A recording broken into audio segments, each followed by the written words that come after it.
Welcome to the 13 Comics of Halloween. Hey there, everybody. Welcome back to another episode of the 13 Comics of Halloween. And this time we're doing Eerie #1. Now, for all you don't know, Eerie was concurrent and from the same company as Creepy. So at the same time Creepy was coming out, Eerie, I don't know if it was like, hey, this is doing great, Creepy's doing awesome, let's double down and make a second Creepy one that's a little bit different. It does have a different format and whatnot, but it still has the same concept. It's an anthology that's got multiple stories in each issue, and it's a magazine format, so they can do more fucked up stuff in it. So Yeah. But this has all the same artists and everything as Creepy. It's got like Frank Frazetta and Steve Ditko and Jack Cole and all these people you know, and same writers and stuff too. So, you know, it's got some really good stuff in here. Although the only my only gripe is they didn't say who did what in it on what issue. Yeah, like they still in the Creepy, they still introduced like this one, and they had the little bit of the credits. But this one, they put all the credits in the beginning of the magazine, and then they were just like, "Here's the comics," and you're like, "Oh, okay." And that's it. Yeah, like there was no, at least in the anthology, the way they put it together. Now. Yeah, maybe in the magazine they said, "Oh, this story is from this person" or whatnot, but they were just like, this whole book, which has like issues 1 through 5, had all these different artists on it, and it's like, well, I'd like to know who was who. But how do I go forward and pick out? Yes, like obviously I could pick out Frazetta, but you know, or like someone else, but you know, some of them you're like, I just like, that's really cool art, and I'm not as familiar. I'd like to know who that was, kind of thing. Too bad. Yeah, too bad. It's one of these people. Eerie. Yeah, it's a question. Yeah. So, the other thing about this is it's got 3 stories instead of 5, which is kind of nice. It seemed like a good amount.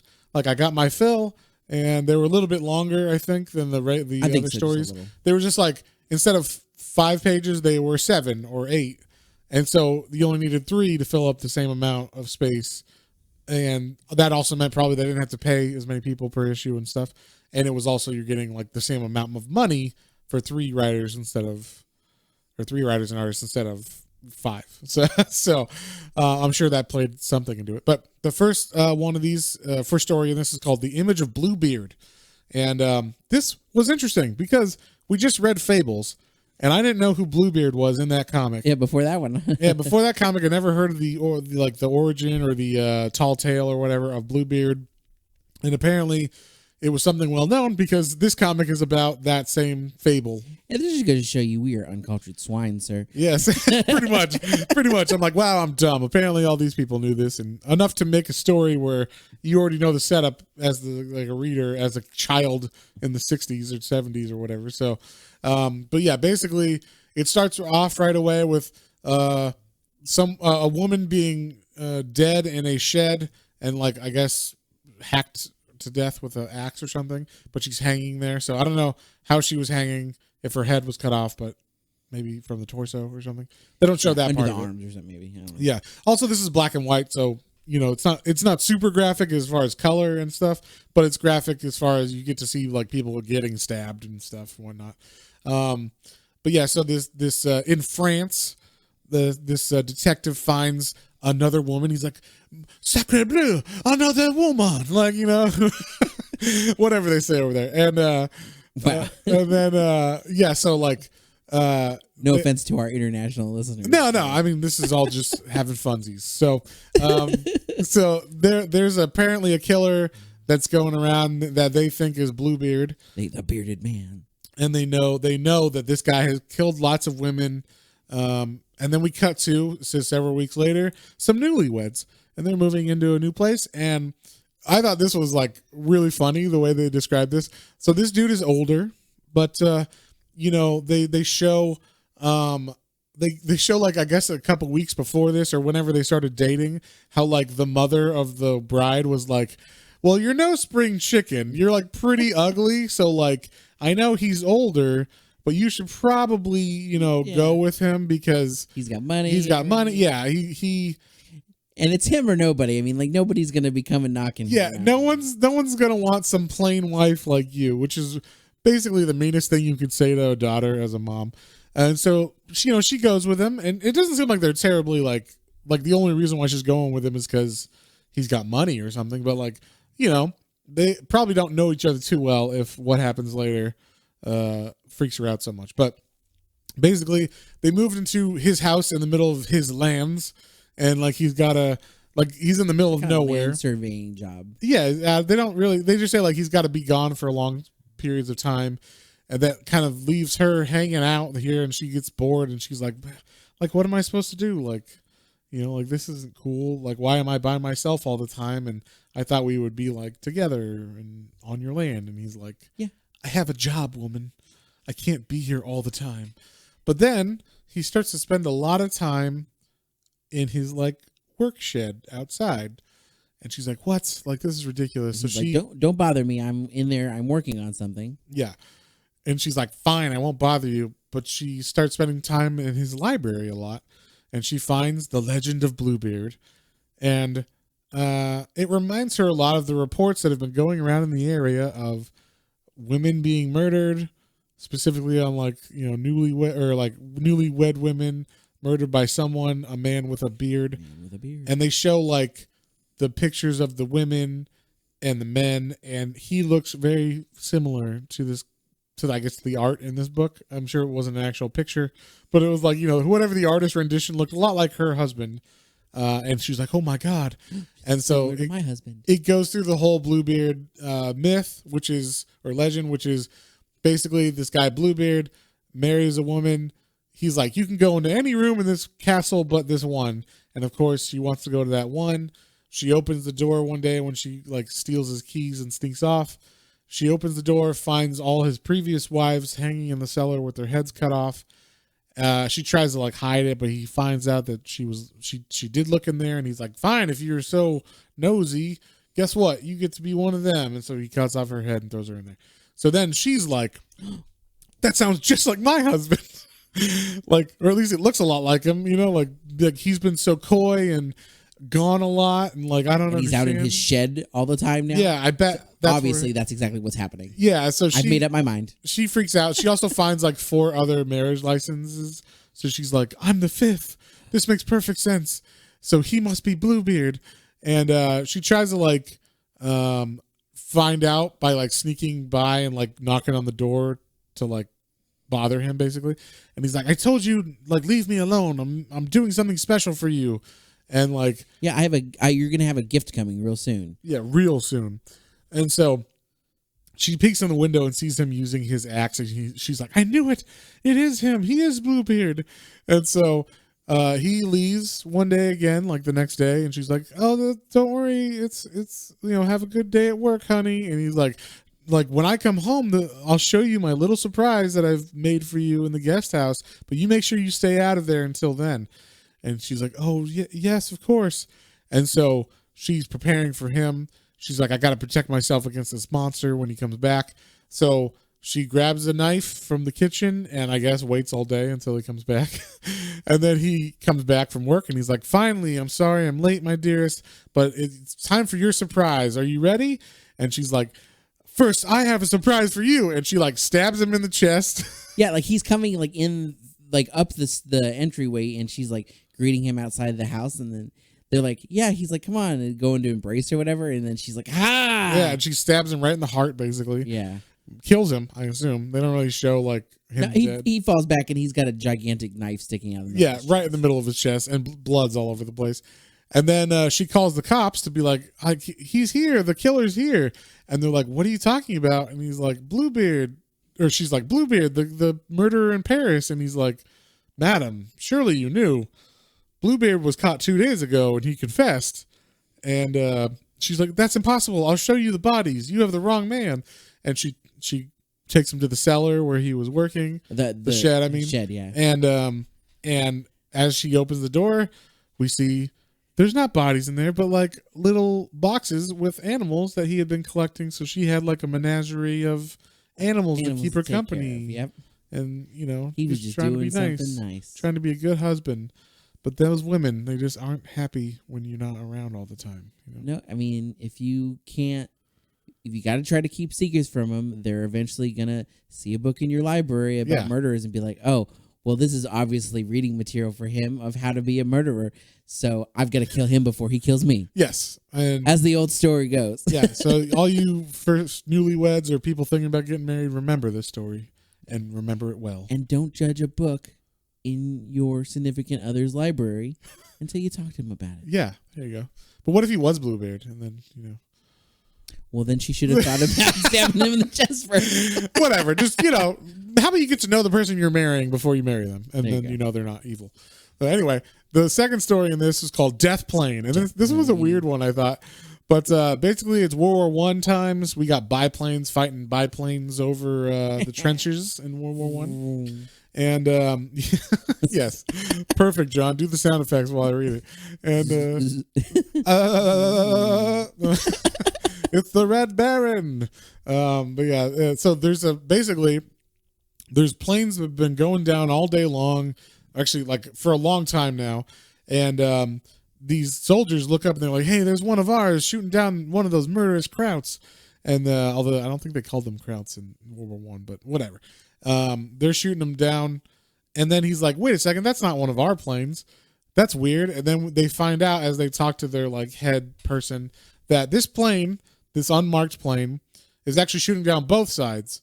And it's very weird. Like, we don't know who it is, but basically it's killed 7 German planes and 6 Allied planes. And they don't know why it's doing it, but they're going to get it, God damn it. And they like they come up with a plan. They make a truce with the German, war or Air Force team or whatever. I don't know how they like send messages to the Germans about this, but somehow they have a committee where they're like, truce for a second. We need to talk about this one plane that's killing all of our planes. So basically they set up like an armada of planes or whatever. I don't know what is it called? Not armada. I guess it's armada. I don't know. I thought armada was ships, but whatever. Some kind of like big event where you're going to have like planes from the Germans and planes from the Allied, and they're both going to attack. Take them on. Take them on. Yeah, exactly. And there's one guy that's like kind of focused on this section. He's chasing this plane that's taking out all these people in this armada during this battle. And he's like, oh, I can't see him. He's like, keeps going in between the sun and my guns, and I can't. Clouds, and I can't get a good shot. And so then all of a sudden that plane is right behind him and shoots him down. And then as he crashes, his spirit. He's crashing. He's like, and then he's like, wait a minute, I'm not crashing. I'm in a plane. I'm in that plane. It's a ghost plane. That's why nobody can shoot it down. The bullets just like go through it. Yeah. And whoever it killed last is now the new ghost pilot. They'll never know who the original one is, but that's basically how the spirit works now. Yeah, so like this ghost plane shot down 2 people already during this one battle. So that means that every time someone gets shot down, they become the new pilot. Then so one of the guys gets shot down from the same battle. Then 10 seconds later is like, and now I know where I'm at, and I don't want to be in this ghost world anymore. It shoots another person down, and that person becomes the ghost plane. Then this third guy that we've been following, he gets shot down, and he realizes it, and now he's like, I must replace it with another. Like, he's so freaked out, and he gets it right away, like, what's going on? I thought it was very, like, weird and unbelievable. It was a really quick, like, whoop, and that's a quick wrap up. Yeah. And I think because the last story was a little bit longer, they just wanted like a quick, like, I don't know, it was a twist, but it wasn't really like spectacular or anything. So, yeah, it was weird. Yeah. And then this last story is called The Invitation. And basically this doctor, his name is Dr. John, arrives at a house, a big manor, or what's it called? Chateau. So it's in France, I guess. He arrives at a chateau and he's like, I received a letter advertising that your village needed a doctor, so I'm here. And it said you would, provide the lodging. And he's like, yeah. He said he's looking for Baron von Renfield? Yeah, and so he's like, yeah, come on in. That's weird because Baron von Renfield's been dead for over a century. And it's odd that, how could you have a letter from him or whatever? So this village is forsaken. This place, these lands are not good. Yeah, and so basically he then tells this legend of these sinister walls of the chateau. And we find out there was this dude, Baron Renfield, and he was on I guess he's on a carriage going through the middle of this godforsaken area, and his wagon loses its wheel, and then he's looking around trying to find some help, and he stumbles upon this area where there's all these vampires and ghouls, and they're like, finally some like blood for us to drink, and he's like, oh my god, I can't believe it, like, please don't kill me. And like he finds a well. I mean, that's like in the middle of nowhere, he finds a well, so it's kind of like, what the fuck. But like, that's basically, he goes to this well, and then there's all these like people that are around it, but they're all vampires. Yeah. And so he's like, let's make a deal. Yeah, he's like, you don't need me, I will bring people to you to eat. And yeah, your couple. I'm very popular. Yeah. So like, let me just send out some letters. And the funny thing is, like, this would take months, right? If you sent letters, it would take months at this time period for like people to come, right? So the vampires are patient. Okay, they're patient vampires. So yeah. Basically, he sends some letters, and he does it to people that he doesn't like. So the first letter he sends out is to this asshole who cheated with his wife, and he's like, "Hey, buddy, like, I know that we had some shit go down back in the past, but like, why don't you come to my new house?" And he's like, "I'm probably gonna have a ball. Like, it'll be fun. Come on up." Yeah, and so that guy comes. He's like, "Man, I'm so glad we could, rekindle our friendship. It's so." Bros before hoes, buddy, like I'm glad like we could settle this, and then when he turns around, Baron von Renfield is hitting him in the face with a club, and right away the vampires attack him. And then he's like, cool, like, let me send out my next letter. And so he sends out his next letter to, I believe it was like a blacksmith. It was the blacksmith, I think, who made the wheel that failed his carriage. So that asshole making faulty wheels. Yes. I know how to get back at him. Exactly. So he invites him over. Exactly. What kind of customer service is this bullshit? So he sends that Baron a message. The Baron, or the blacksmith comes, and the blacksmith is like, your invitation? And he's like, oh my god, vampires. Like so he gets wasting right away. Yeah, just hey, right away, vampires are there. So they eat this blacksmith, and then so now he's got two, he said he would bring him 4 people basically, and he's got 2 down, and now he's like, wait, what am I, like, I'm out of people basically, like, who else can I send stuff to? It looks suspicious that people are coming to his place and then disappearing. So yeah, so they don't want to come out, and he's trying to figure out like who he can send letters to, and basically it's been too long, and the vampires come and they knock on the door, and they're like, we're here for your like invitation.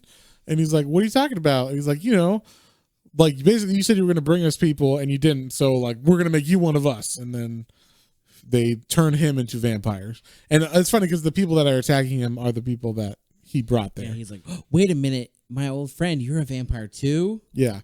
So they turned everybody into vampires. And then it cuts back to nowadays where that doctor's talking to this mysterious fella in this chateau. And he's like, wait, what happened to the ending? You left it out. Yeah, what happened to the Baron? And he's like, oh, can't you guess? I'm Baron von Renfield, and now you're going to be our last guest here. And so basically they eat the doctor, and that's it. This was the only one I thought was a little bit hard to tell sometimes what was going on with the art. Yeah, because we were going to talk about this before. You said the art kind of gets too detailed for the small panel, with the large word bubbles. So. Yeah, sometimes it was hard to tell what was going on exactly. So, but he's a creepy story, I guess. So, what on that note, is there anything we missed or anything you want to cover? No, I mean, this one was a kind of a short, sweet, like you said, a little nitpicky that they didn't like put specifically who the artists were before them, writers and stuff. But they were still fun little reads. Yeah. So, what would you give this one, John? It was a solid read. I enjoyed them all. The middle one was the Death Plane. Yeah, a little lackluster, but I like the other 2. They were fun. Yeah, so I'm gonna give it a 6 as well. All right, yeah, I'm gonna give this one a 6 as well. Well, I'm gonna give this one a 5.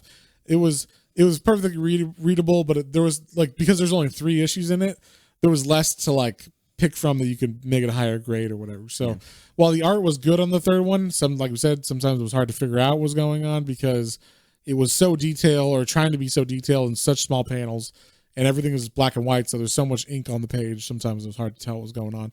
And then And then, like you said, Death Plane was like, all right, that's weird. All right. So, but the two stories on either side of Death Plane were good stories, but sometimes the art was a little hard to read on the last one. So, I give it a 5, you give it a 6, and we'll see you guys on the next one. On the next spooky one. Bye.